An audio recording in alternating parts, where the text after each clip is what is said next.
Welcome back to What's Now. We are going to focus on COVID-19. Despite the fact that many people are getting vaccinated, there's still many people getting diagnosed with this virus. And there are some new treatment options. Let's find out more. Vacationing is ramping up in the United States, but there are still people who are getting infected with COVID, and there are some treatment options that give people the best odds of avoiding severe disease or hospitalizations. Here to talk more about some of these options is Dr. Janelle Sabo, Global Therapeutics Platform Leader at Eli Lilly Company. Dr. Sabo, thanks for joining us. Thanks so much for having me on the show today to talk a little bit about COVID-19 therapeutics and how they may be able to help patients at most risk for adverse outcomes with the COVID-19 infection. So tell me more about these treatments and how they're administered. Yeah, so the COVID-19 therapeutics, we've been working on them for about a year here at Eli Lilly Company. They're known as neutralizing antibodies. What that means in very simple terms is that they attach to, if you remember the picture of the virus, it has little spike proteins coming off of it.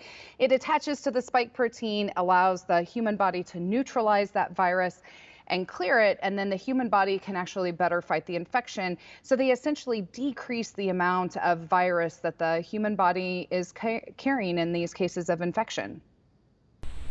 Who is eligible for these antibody treatments? Yeah, so those patients that are over the age of 65.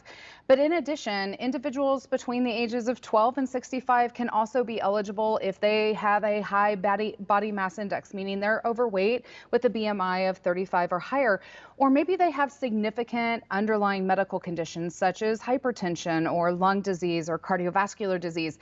It's really important you have a conversation with your healthcare professional to determine if it's right for you based on your specific medical background. And what is the relationship between these treatments and vaccines?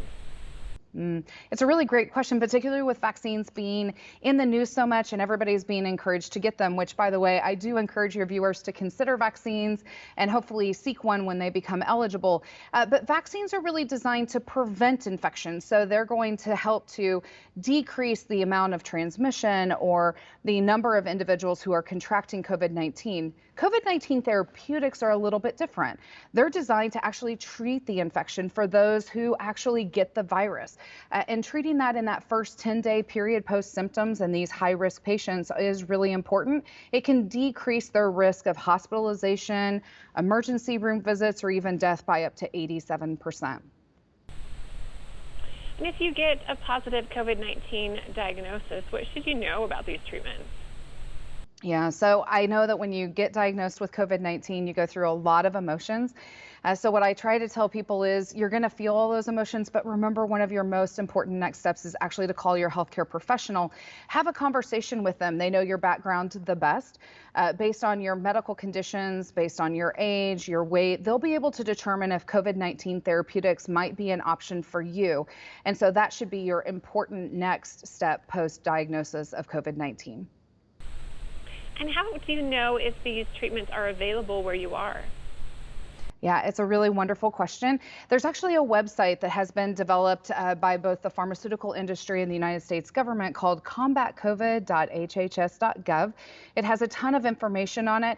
This is where you can find treatments near you. If you go to the website, scroll about halfway down, there'll be kind of a reddish pink button that says find treatments here.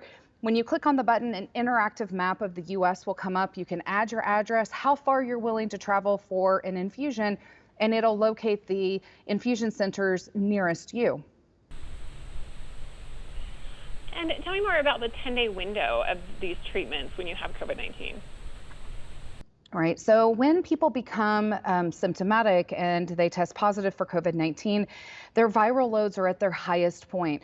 The higher the viral load, the harder your body's having to work to fight the infection. So in that first 10-day window, what we have found through clinical research in controlled clinical studies is that decreasing that viral load early in that 10-day window helps to improve the outcomes of patients and reduce the risk of hospitalization, emergency room visits, and potentially death by up to 87%.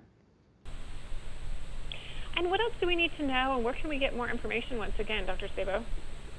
Yeah, so I really recommend that everybody goes to combatcovid.hhs.gov. Here you can find information on COVID-19, vaccines, treatments, and many answers to common questions about the infection and about both vaccines and treatment. I would also encourage your viewers to remember to make a plan ahead of time. Once you contract COVID, you're often fatigued, you're tired, you have symptoms, you're really not up to making those phone calls. And so having the conversations ahead of time, where am I going to go to be tested? Who's the healthcare professional that I trust to talk to the most? And where's that infusion center nearest me? Once you have your plan, then if you become sick, it becomes easier to actually have those conversations because you're not now having to scramble to get into your doctor or know if you're going to have a telehealth visit with them. You don't have to go to the website and figure out where the nearest infusion center is. You already know. And so making that plan is one of my biggest things of advice I would give your viewers. Well, thank you so much, Dr. Janelle Sabo, for joining us today and letting us know about these COVID treatment options. You're so welcome. Thank you. I hope you have a wonderful rest of the week and weekend, and I hope you all stay healthy. Thanks again.